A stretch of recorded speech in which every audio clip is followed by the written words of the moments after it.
And welcome back again to Section 7, Part 3, Verse 9 of The Dreams of Philip the Snorter.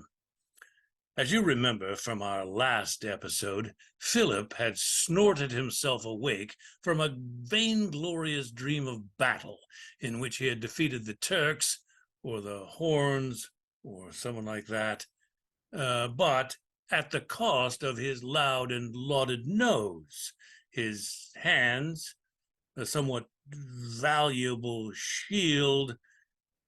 He had also died. That, and the revelation of the infidelity of his wife and counselor, Ernestine, the dissolution of his country, and the existence of previously unknown children had made his awakening timely. All turkeys toasted, Philip now is faced with a new incursion, this time from rabbits, which the natives insist upon calling habits. Hoping for a better dream, Philip has been snoring gloriously through his reclaimed nose and is about to be awakened by the rising sun.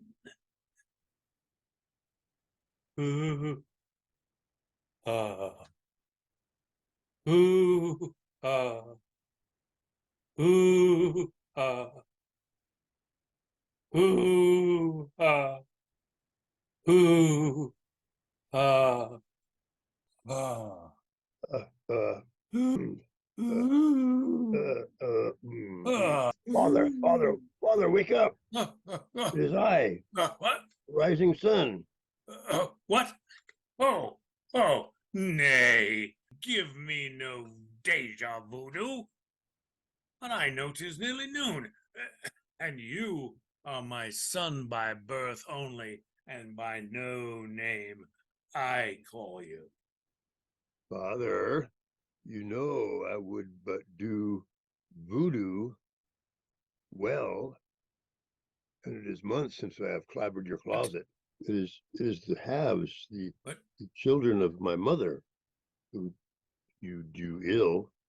Look, your jewel box is unlocked. Your sibs want dibs on my nibs? My monk is unfaithful? Habits invade my kingdom, and yet you advise me to look to my jewels? You are too rare and unpalatable. Find me my counselor queen. Ernestine, your monk is presently cowled in his priestly duties, Father. Go, you. I go, but say me this before.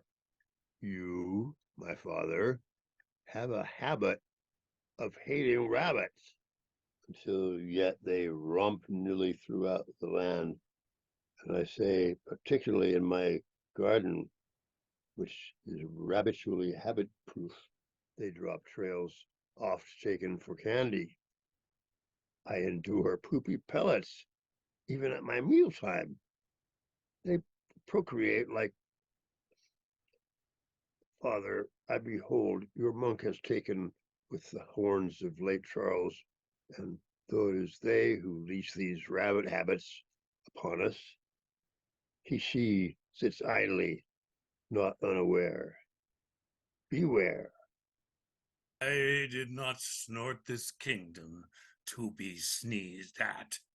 These rabbits and the horns who grew them have been made lunch and shot aloft and inspired new delicacies. Ha! Good luck stands abound. I bought one's foot on going in the tunnel and one coming out. These habits have been made hornless, and if the horns honk loudly, we shall stuff their bells. Indeed, these horns shall go the way of their rabbits, to be cooked by my cook, and I to the bar.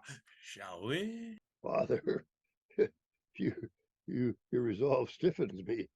But, but will you be stiff with Ernestine? The monk also can cook, and has her fingers in many pies. Your rabbit may be her rabbit. Anon he comes. I go. What is this non you speak of?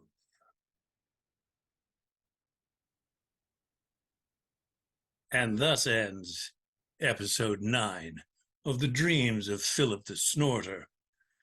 Tune in next week as intrigue abounds in the castle and within the royal family.